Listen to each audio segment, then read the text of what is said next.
Hi, everybody. I'm Tom. Hi, I'm Stephanie. And it's our literature unit today, and it's going to be our literature unit over the next couple of days as well. And the book we're talking about is, let's see, what's the title of this book?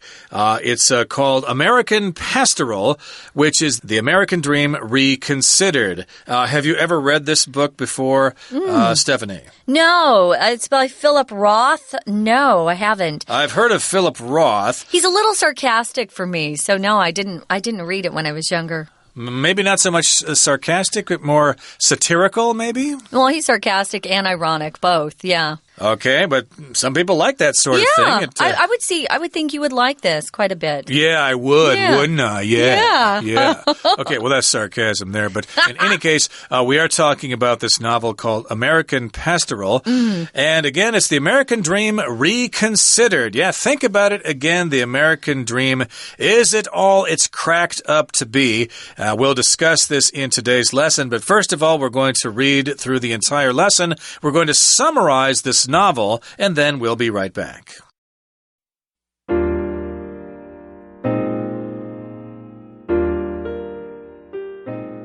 Seymour, the Swede Lvov, was a handsome high school sports legend.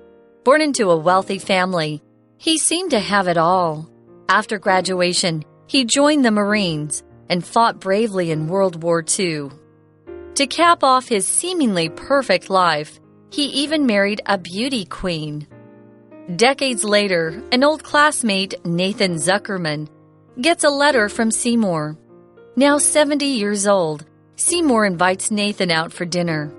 Over the course of their meal, Nathan learns Seymour got remarried to a younger woman, and together they have 3 sons. To Nathan, it appears that Seymour is still living a charmed life. Yet a few months later, Nathan hears that Seymour has recently died. He also discovers that Seymour had a daughter, Mary, whom he never mentioned. In 1968, Mary bombed a post office in protest against the Vietnam War. Stunned by this revelation, Nathan realizes that Seymour's life wasn't as ideal as he'd thought. Nathan imagines the painful, secret life that Seymour must have had, and decides to write a novel about it. In Nathan's novel, Seymour and his daughter have a strained relationship. Seymour tries to ease her concerns about the war, but over time, her ideas become more and more radical. Seymour learns of the bombing via a news report. He desperately searches for Mary for years, but she has gone into hiding. 5 years later, he finds her, and her life is in a shambles. Mary tells him she's responsible for several bombings, which have killed a total of 4 people. Dejected, he returns home to a dinner party and finds out that his wife is cheating on him. Seymour has also been unfaithful, though, with Mary's therapist, Sheila. At the novel's close, he can't decide whether he should rescue Mary or run away with Sheila.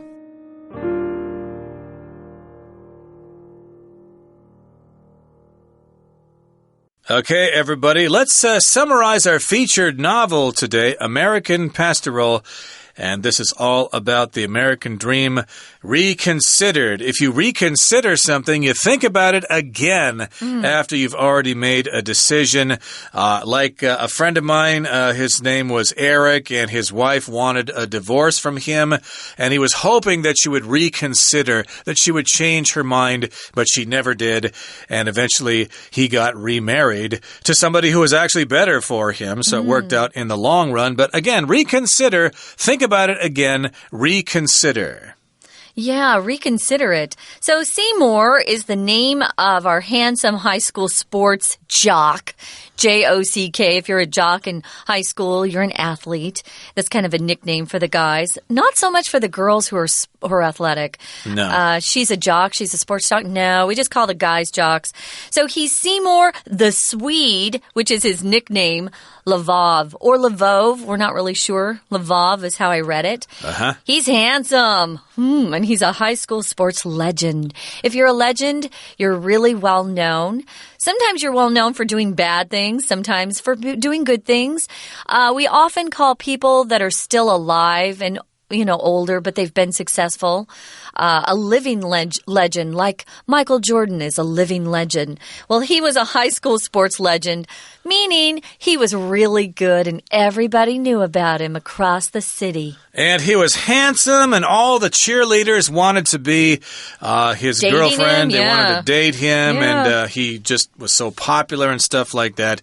Well, born into a wealthy family, he seemed to have it all. If you're wealthy, of course, you're rich, and of course, you might have it all. Nice cars, lots of time for vacations. You never lack of food or anything. You don't have to work and stuff like that. And after graduation, he joined the Marines and fought bravely in World War II. Cool. The Marines, that's a branch of the U.S. military. My understanding is they used to be part of the Navy or something. They are. They still are. Oh, they still are. Yes. Okay. So that's not technically a separate branch of the military then. No. But we usually think of the Army, Air Force, and the Marines, and the Coast Guard, and the Navy, and stuff like that. But the Marines are a special part of the Navy who do special things. They're tough hombres, and they can go into any situation and really kick butt. Yeah, they're usually sent out first. They're superbly trained soldiers. They're trained better than the Army.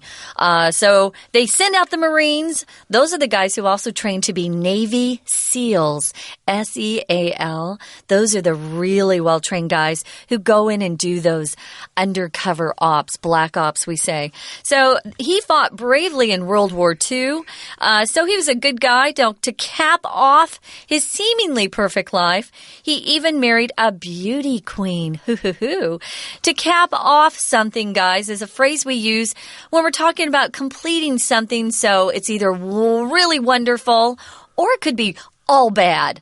To cap off my horrible day, I got a flat tire on my way home from work. So to cap off just means to complete something, and usually it's one more good thing to make everything good or one more bad thing to make everything bad. He married a beauty queen. We have these competitions in the United States where the prettiest girl is crowned a beauty queen. Yeah, I never participated in those because I'm not cute enough, I don't think. The closest we had to that in high school was the queen for homecoming, the homecoming queen. They also had the homecoming king as well. But in my class, the homecoming queen was, she was pretty, yes, but I think she won it because of her really wonderful personality. But in this particular case, to cap off his perfect life, he married the beauty queen, and that's it. After that, his life is perfect. They lived happily ever after. Now, decades later, an old classmate, Nathan Zuckerman, gets a letter from Seymour. Okay, so this is happening many years later. Yeah. A decade is a period of 10 years. So we're talking about a long time afterwards, okay? We've got another classmate, his high school classmate here by the name of Nathan Zuckerman. He gets a letter from Seymour, the Swede, the high school sports legend. He married the beauty queen, and he sends a letter to Nathan Zuckerman. I wonder what the letter said. Now, time has gone past, and Seymour is now 70 years old. And he invites Nathan, his old pal, his old classmate, out for dinner. And over the course of their meal, Nathan learns Seymour got remarried to a younger woman. And together they have 3 sons. Sounds pretty typical. Most of those guys, they dump the first wife when they're about 45 and they go get the younger one who looks beautiful. So over the course of something means during that span of time. So while they were eating, during the course of the meal, he learns this about Seymour and he thinks, oh, this is even better. Now he's got a younger, more beautiful wife. He's still living a charmed life. When you see this phrase, a charmed life, it means everything seems to be going well for someone. They seem to get all the lucky breaks. They don't seem to have any bad luck at all. They're living a charmed life. Indeed. So I guess he dumped the first wife, although I'm sure Maybe she died. We don't know. Possibly, or they got divorced. I think he dumped her. She probably sued him for divorce at some point.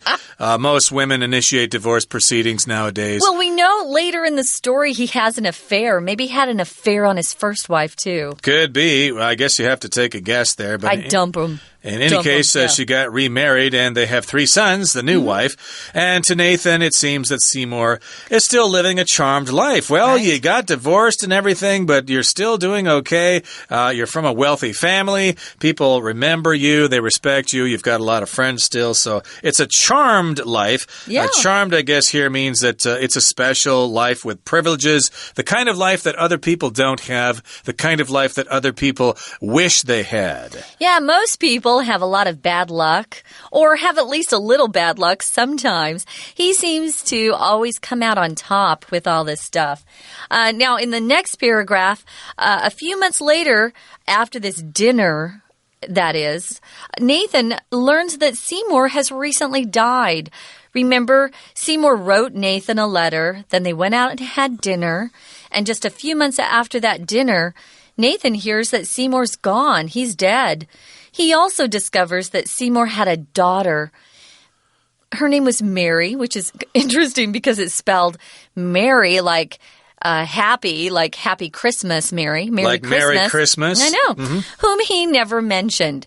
That's interesting. They had dinner, and he talked about his 3 sons with the second wife and never once talked about his first daughter, Mary. Okay, so Mary must have been a shame to him, as we're going to find out, as she actually was. And in 1968, Mary bombed a post office in protest against the Vietnam War. Oh, she's a bad dude. Back in the 60s there, of course, the United States was involved in a police action, they say, an actual war in Vietnam. And there were lots of people in America who were against it, mostly the hippies, but they had these protests at various universities, at Berkeley and stuff like that, the free speech movement and all that kind of stuff. And part of it did involve some violence in protest against the Vietnam War. So I don't know why she bombed a post office, maybe because they were sending letters to soldiers in the field or something like that.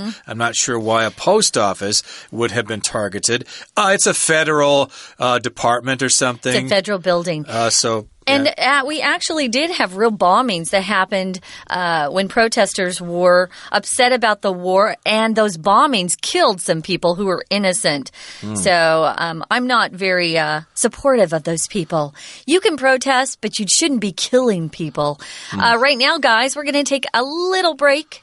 We're going to listen to our Chinese teacher, and then we'll be back to continue talking about the plot of American Pastoral.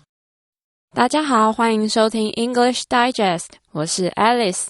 今天我们要阅读的文章是文学单元 Unit16 American Pastoral The American Dream Reconsidered 的第1天课程。文章的第一段介绍故事中的角色西摩，瑞典人黎沃夫。他是一位英俊的高中生，后来娶了一位选美皇后。我们看到第一段的第2句Born into a wealthy family, he seemed to have it all. 他出生于富裕家庭，看来好像拥有一切。本句的前半部分是分词构句的结构。当2个完整句子的主词相同的时候，我们就可以省略其中一句的主词。那省略主词那一句的动词如果是主动的话，就会变成 VING。如果是被动的话，就会连同 be 动词一起省略。只留下 VPP， 然后再用逗号将这2句连接起来。例如本句原来的2个句子是 He was born into a wealthy family. He seemed to have it all. 因为2句的主词都是 he， 所以省略第1句的 he， 然后因为第1句是被动语态，所以 was 也一起省略。我们再举一个例子，原来的2个句子是The student walked into the classroom. He said hello to his friends. 这位学生走进教室，他向他的朋友说 hello。我们省略第2句的主词后，就变成 The student walked into the classroom saying hello to his friends. 要注意的是，如果省略主词的那句是否定句的话，只要在 VING 或是 VPP 前面加上 not 就好了。例如 Not knowing what to do, the boy looked anxious. 不知道该做什么，那位男孩看起来很焦虑。文章的第二段提到数十年之后，西摩邀请他的老同学内森·祖克曼一起吃晚餐。这时候西摩已经70岁了。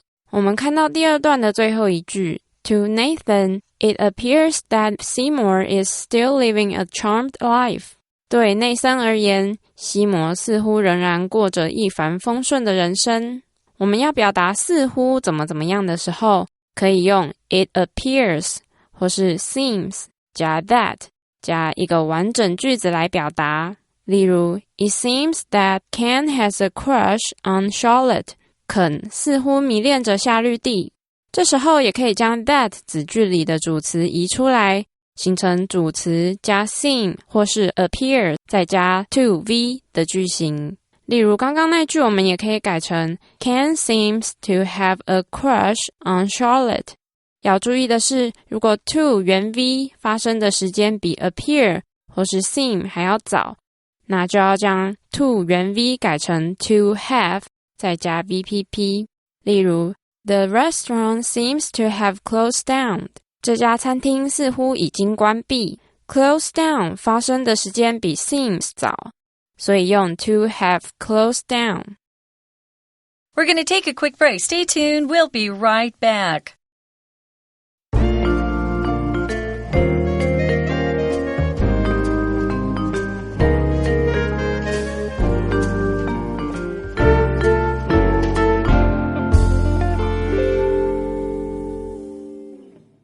Welcome back, guys. We're talking about the book American Pastoral, The American Dream Reconsidered. One of the things that Americans love about America is that you can move to America from anywhere with no money, and if you work hard and have some talent, you can become successful. That's the American dream. Whereas in other countries, for the most part, if you're born poor, you're going to die poor. But if you work hard in America, you have a good chance of becoming successful. Well, this title of the book is kind of saying, hey, maybe the American dream isn't that way. Maybe it isn't always great.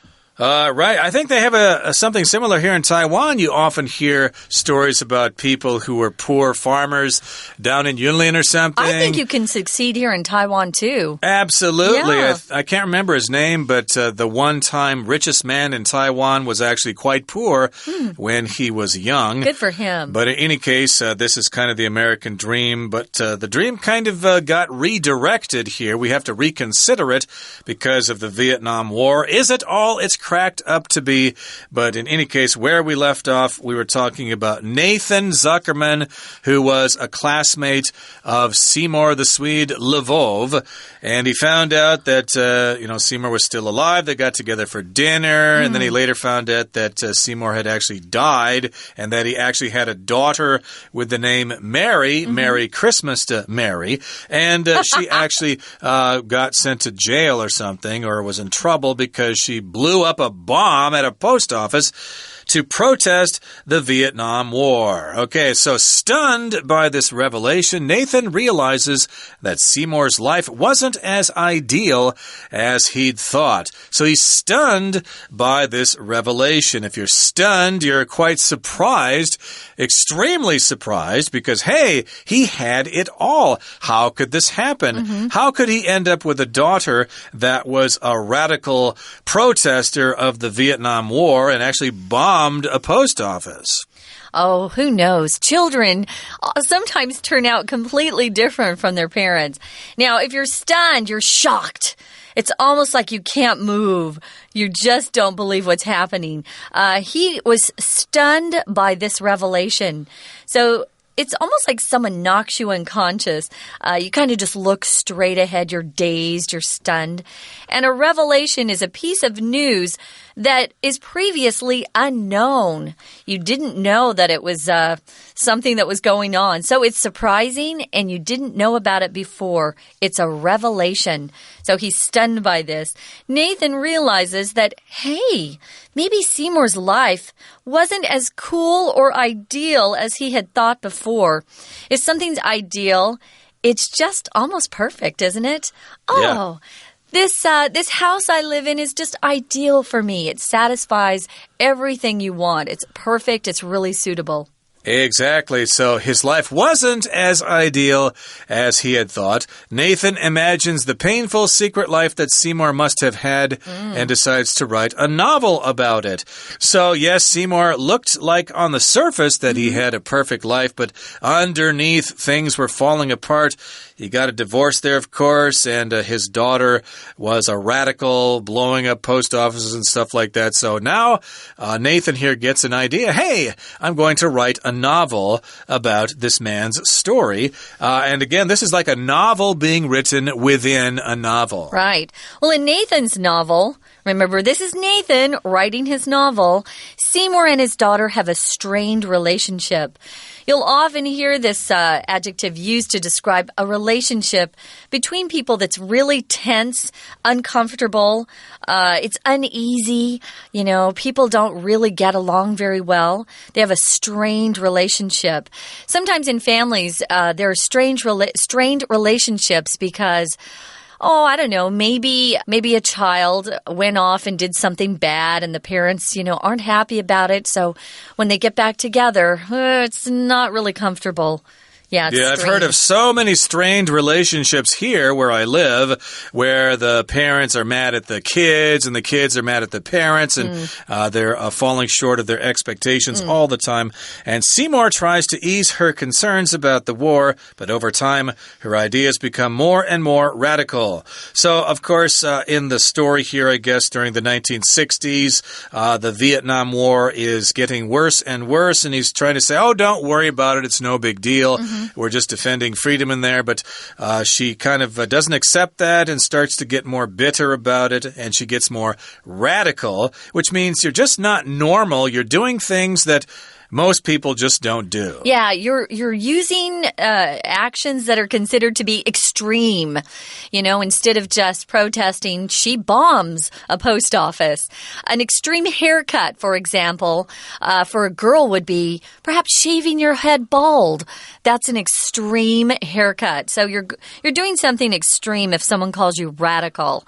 You're doing something completely different than other people would think about doing. Now, Seymour learns of the bombing via a news report. Via means through this particular way. So it was by reading a news report that Seymour learned of the bombing. He desperately searches for Mary for years. But as some of these people who really did bomb different federal buildings, they would go into hiding so the police couldn't find them. That's what go into hiding means. Maybe you change your name or you move to a different state, but you do all you can to cover your identity so the police can't find you. Yeah, there's a certain politician here in Taiwan who was found guilty of something, and now he has gone into hiding.